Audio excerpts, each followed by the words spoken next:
All right, people, welcome back to the Spotlight. Today I'm going to go through my formation and prediction and a brief overview of the players and how I think they've been doing over the season, because obviously I've only just started this channel, so I'll give you a bit of insight on what I think about players and what I think to the squad and what the starting lineup will be.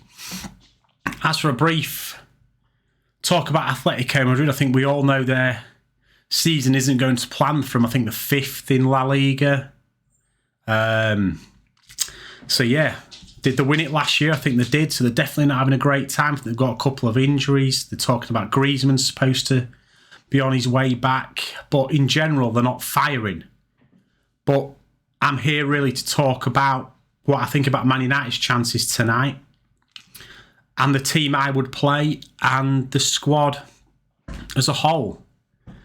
And we'll get straight into there with a prediction. And my prediction is, I think Man U, I think it'll be a boring game. I think it'll be very defensive. I think we will not want to come out of there with a loss. I could see us winning 1-0, 1-1, or even a 0-0, a very low-scoring game. People say we can batter them, and I think we probably could. But I don't think we'll go out there and try and batter him. I think the battering will come at Old Trafford if needs be.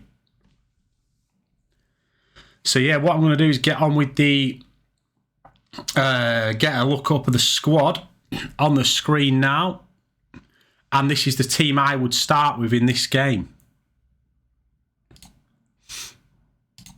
So yeah, here's the squad. Obviously, De Gea in goal. The De Gea haters have been sat right down this season. Distribution issues with De Gea. I mean, you tell me.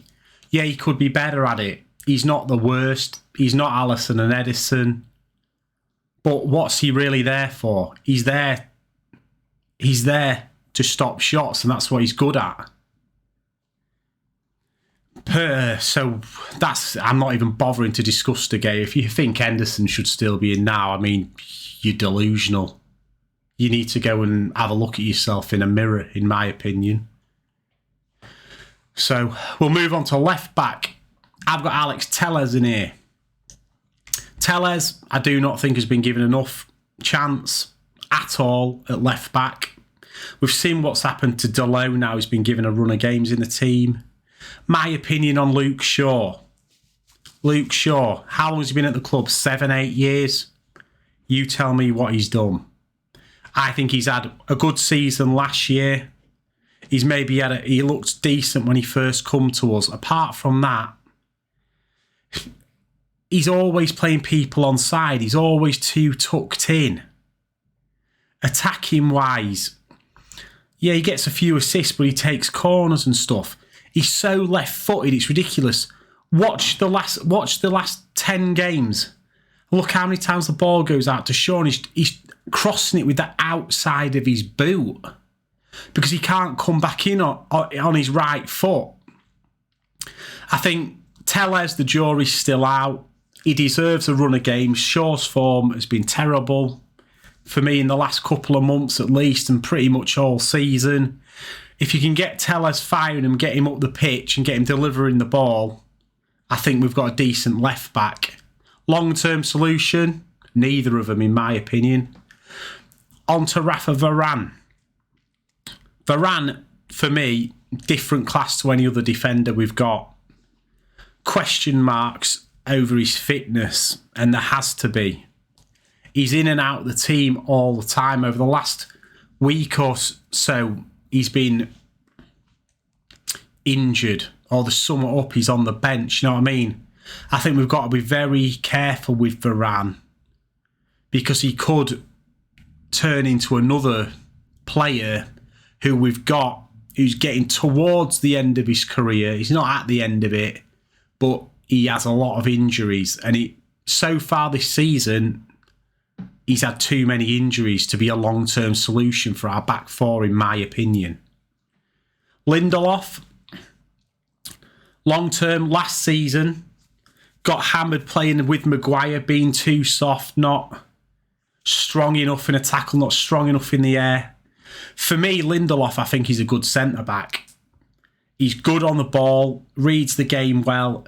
I think if Lindelof was at City, where they have loads of possession and they don't have to do a lot of defending, I think he'd be a class centre-back. With us, where he's playing with Maguire, who runs like me, a nearly 40-year-old turning on a Sunday league pitch, he's got no hope, has he? I think in a possession-based team, with someone like Varan next to him, Lindelof is a good centre-back. Dalot, I'm so happy that Dalot's in the team. For me, Wan-Bissaka, he's a car crash. Say what you like about him. Yeah, he's a great tackler, he's a great one-on-one defender. Tell me if anyone's a defender or any of the real class defenders that have ever spoke on TV about defending. You should never be on your backside. If you can read the game, be in position, you would never be last-ditch tackling. You wouldn't be slide tackling. Positionally, he's awful. One-on-one standing someone up and making a tackle, very good. Passing, terrible.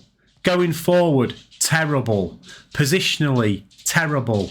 Wan-Bissaka. I'm all for Dalot. Is Dalot a long-term solution? I think he potentially is. If we can sort the midfield out and the rest of the team, he's young, he's attacking. He plays on the front foot. He likes to overlap. He likes to cross the ball, which we moan we do not do. And yeah, his crossing can be a bit hit and miss. But, you know, he's had a few games now to settle in. Wan-Bissaka before him, awful for £50 million for Wan-Bissaka.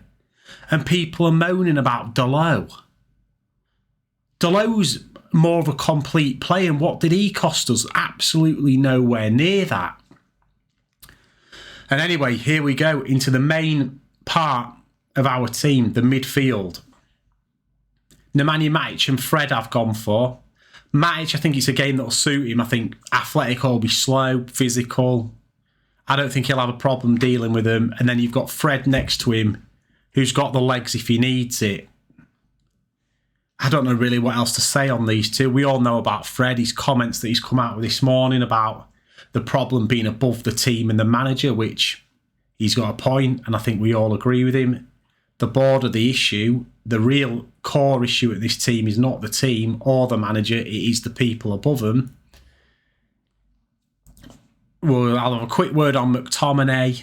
You know, the kid runs around a lot. He's not a kid anymore, is he? He's 25 years old. McTominay's coming into his prime at 25. Yeah, he wears the shirt. He's in and around Man United. He knows what it means to be there, and that's what I like about him. But in your heart of hearts, is McTominay good enough to be in a Man United starting lineup as a defensive midfielder? Absolutely no chance. Even if we had Kante in his prime as CDM, McTominay won't be in this team. He's a passion merchant, as loads of people have said. And I don't actually dislike McTominay. I think he's a steady squad player.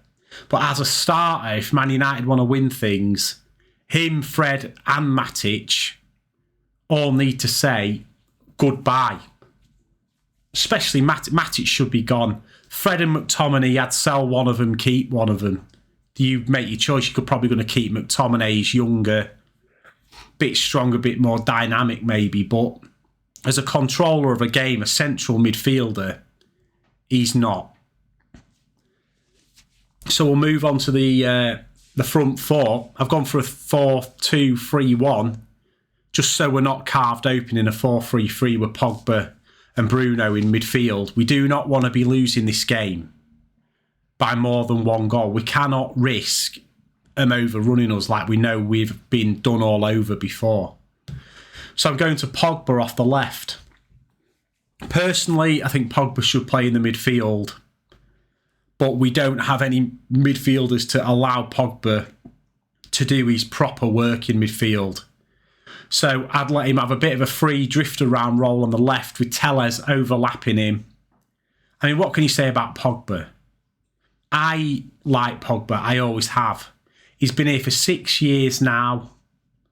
We've never built the team that we should have built around him. He's been scapegoated so many times as the problem. Oh, Pogba's playing in midfield. He let his runner go. I mean, come off it. We've got Fred, Matic, McTominay, all them lot playing. How many runners have ran off them? It's a joke Pogba gets scapegoated in this team. Yeah, he's inconsistent. He costs a lot of money. The team's never been put around him for him to show his true worth, Pogba. And that's all I'm going to say on the matter, apart from, would I let him go? I don't want Pogba to leave. If we're going into a future where we're going to build a proper team, I would want Pogba to stay. But for the money he's demanding, he's been here for 6 years. Just let him go. It's the board's fault for letting him go on a free anyway. Bruno Fernandes. I love Bruno. I love his passion. He can be petulant. A lot of the best players are petulant. Look at Tevez, Rooney, Keane. They've all got that spark. They've all got that. They want to be in the ears of the opposition, the ref, when things aren't going right. It don't bother me one bit, that. It's just... The petulance doesn't bother me. He's part of him. He's part of his passion. What I think about Bruno is sometimes he could just keep things a little bit simpler. And especially when he's playing in a midfield three, he's got to be more disciplined with his press. He cannot be the one running after the keeper and leaving the midfield isolated. If Ronaldo and the wingers don't go, Bruno should not be going. So a little bit of discipline with Fernandes, both maybe petulance and positionally, but he's world class. He's absolutely class. If we compare him to City, he'd get in City's team, Bruno, because he wouldn't be allowed to do the stuff he's doing for us. He'd be a De Bruyne type. He'd be playing them, breaking the line balls. You know what De Bruyne does for City is what Fernandes is trying to do for us, but the team around him are not there yet. And I'd play Sancho on the right. He's been doing well off the left, Sancho, but I think we're starting to see the best of Sancho. Solskjaer, for me, you spent 2 years chasing Sancho. You spent 75 million quid on him. He rolls up at Man United. He don't play him. I mean, what is he doing? I mean, Ole Gunnar Solskjaer is another topic that I might make a video on. So if anyone decides to follow this channel, they know my opinion on Solskjaer, but I'll give you a brief one. He should have never been manager in the first place. And it was an absolute car crash over 3 years with Solskjaer in charge. Second place Europa League, whatever. Tactically horrendous. Favourites FC. Just a joke in my opinion. But I'd like to see Sancho start on the right, get a go with Dalot, get some partnership going down that right-hand side. And Cristiano Ronaldo goes without saying to me. You have to play Ronaldo up there. Rashford, for me, he's not a centre forward and his form is dismal. I could make a video on what I think about Rashford as well. I think he's poor. I think he's a pace merchant. He's very fast becoming the new Theo Walcott. Punt the ball over the top, Rashford gets on the end of it, he might bang one in. Anytime he's got the ball at his feet with players in front of him, he tries to shoot, he don't pass, he don't see the overlap. I could go on. I honestly think I like Rashford. He's good for the club. What he stands for is great. On the pitch at the minute, I think he needs some serious coaching to do things a lot simpler. But yeah, you'll see my video yesterday on what I think about Cavani. I think he's a joke as well. I have thought that for a long time now. We don't have another forward, so it's Ronaldo or nothing, innit? What are we going to do if Ronaldo's injured? Stick Rashford up front? Personally, I think if Ronaldo got injured, I'd go and play a false nine with Bruno up front. So yeah, Tell me what you think about the team. What changes would you make? Think I should make a video on a certain topic? Leave it in the comments. I'm open to ideas. You know, it's a new channel. I want a community building. Yeah, tell me what you think, what your team would be, what your expectations are, what you think the result will be in the comments. And yeah, I'll see you on the next one. Thanks for watching.